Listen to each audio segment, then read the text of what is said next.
Hai minasang, assalamualaikum warahmatullahi wabarakatuh. Minasang, o genki desu ka? Semoga anak-anakku sekalian dalam keadaan sehat semuanya ya. Amin. Balik lagi dengan Resa Sensei. Sekarang kita akan masuk materi yang terakhir, yaitu pola kalimat positif, pola kalimat tanya, dan pola kalimat negatif. Sebelum masuk ke materi, Sensei ingin menjelaskan bahwa bahasa Jepang memiliki struktur kalimat yang berbeda dengan bahasa Indonesia. Kalau pola kalimat bahasa Indonesia yaitu SPOK.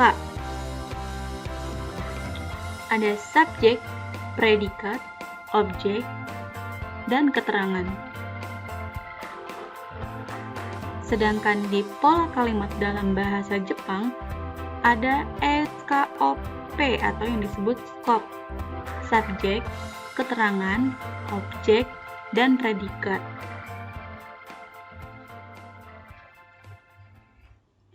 Sekarang kita akan masuk pola kalimat positif. Nah, ada kata benda satu atau subjek, kemudian ada wa. Kalau misal ada yang bingung, kenapa di sini tulisannya H tapi kok dibaca wa?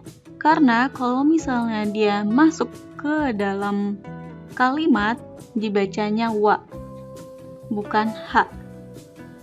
Kata benda 2, des. Pola kalimat positif diakhiri dengan des.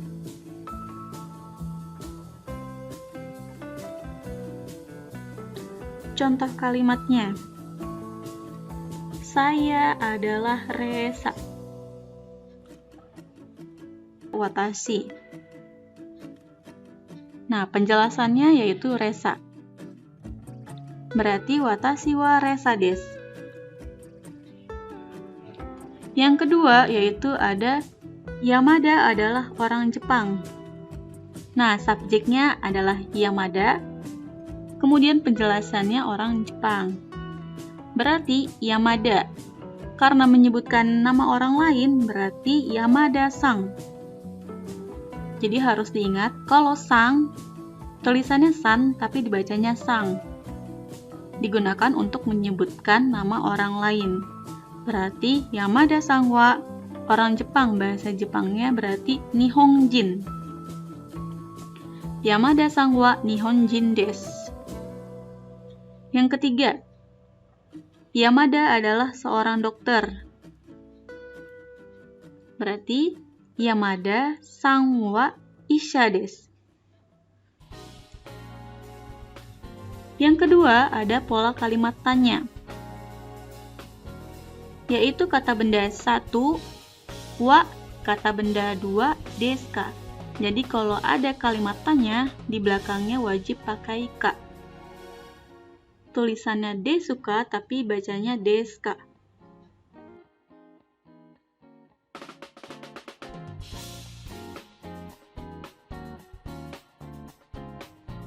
Contohnya,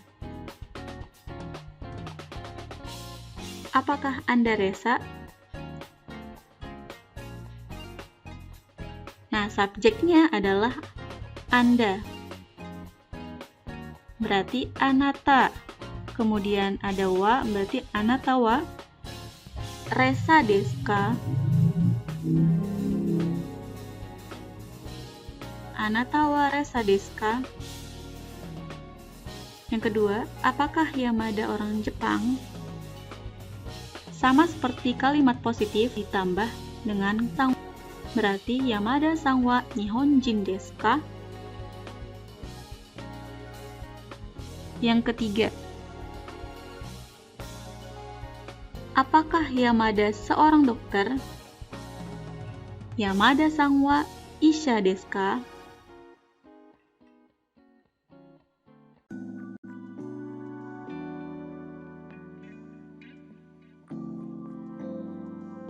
Kemudian pola kalimat yang ketiga yaitu pola kalimat negatif.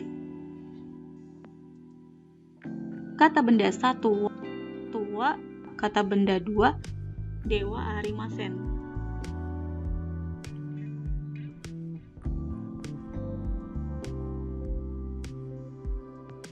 Contohnya, Yamada bukan orang Jepang.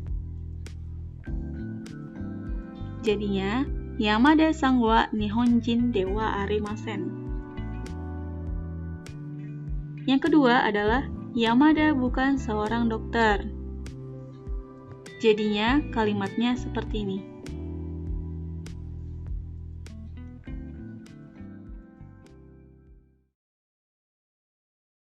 Contohnya di sini ada kalimat positif, kalimat tanya, kalimat negatif. Contoh kalimatnya adalah Tanaka seorang pelajar. Berarti subjeknya adalah Tanaka, pelajarnya adalah penjelasannya. Tanaka-sang berarti Tanaka-sang wa pelajar berarti gakusei desu. Kemudian kalimat tanya.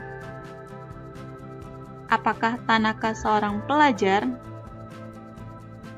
Tinggal diubah yang paling belakangnya. Berarti Tanaka sang wa gakusei desu ka? Kalimat negatifnya sama, tinggal diubah yang paling belakangnya. Tinggal ditambahin dewa arimasen.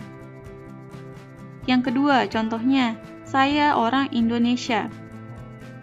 Saya berarti subjek, orang Indonesia berarti top penjelasan.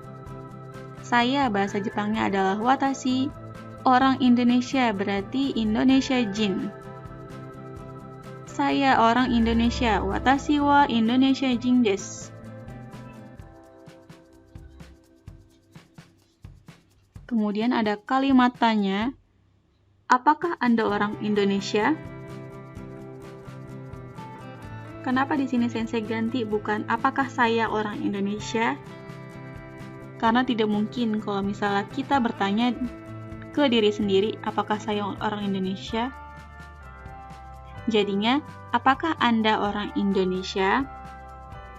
Anda berarti bahasa Jepangnya subjeknya anata. Orang Indonesia berarti Indonesia jin. Jadinya seperti ini. Kemudian kalimat negatifnya tinggal ditambahin dewa arimasen. Saya bukan orang Indonesia. Jadi watashi wa Indonesia jin dewa arimasen.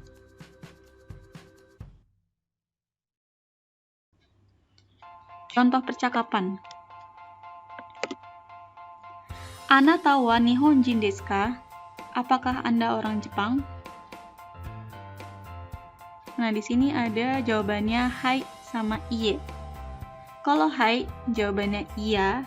Kalau misalnya iye, berarti tidak. Kalau hai, kalimatnya menjadi watashi wa Nihonjin desu. Ya, saya adalah orang Jepang.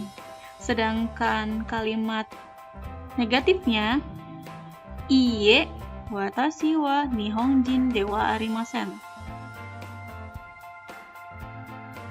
Yang kedua, contohnya adalah Anata wa Yamada sang desu ka? Anata wa Yamada sang desu ka? Jika ya, berarti hai, watashi wa Yamada desu. Kalau tidak, iye, watashi wa Yamada dewa arimasen. Perlu kita ketahui, Yamada bagian B tidak pakai sang, karena menyebutkan nama diri sendiri. Nah, bagaimana? Mudah kan? Jika terasa sulit, pelajari kembali ya. Dibuat catatannya di buku catatan agar tidak mudah lupa. Berikut kuis dari sensei.